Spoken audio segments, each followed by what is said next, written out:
jaz si nisem znala predstavljati, kako bi plenice prali. Vem, da so mi kakšni rekli, ja pa rabiš pol večje oblekce. Tako da smo tako dolgo odlašali, da smo začeli s plenicam šele pol pri odvajanju od plenic. Pri drugi smo pa kar na začetku rekla, ne, to hočva in sva kupila. Nama je pa koristilo, ker so nama prijatelji povedali, kako to zgleda, ker so uporabljali. Najbolj naj je skrbel pravzaprav, da bo smrdel v kopalnici, ker bomo imeli polulane plenice.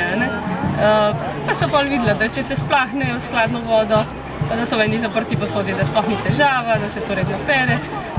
In je bilo tako fino, ker nikoli ni v nedeljo zjutraj zmanjkalo plenic, da je bilo treba jih iskati nekam tako, kar se je prej kdaj tudi zgodilo. To pa tudi pri drugi smo imeli zelo tako izkušnjo, da dostikrat, ker sem že od začetka kot dojenčica, ki se je odvila, je bila čisto suha. Sva jo dala lulati in nazaj zavila in mislim tako. Se je tudi pa zelo lepo odvadila od plenic. Pa bistveno lažji prehod je bil, ker je bilo nam tudi v interesu, da se zdaj pa plenic malo znebimo. Pa je bilo za oboje napredek v tem smislu, da pač za nas bo malo manj pranja, otroka pa je ena stvar manj naritki. Smo pa tudi kar hoteli imeti ves čas isto.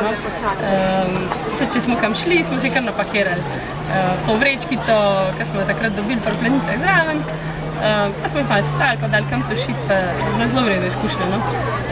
In so nas velikokrat ljudje malo sprašvali pa gledali, kaj imamo, ampak je bilo zanimivo.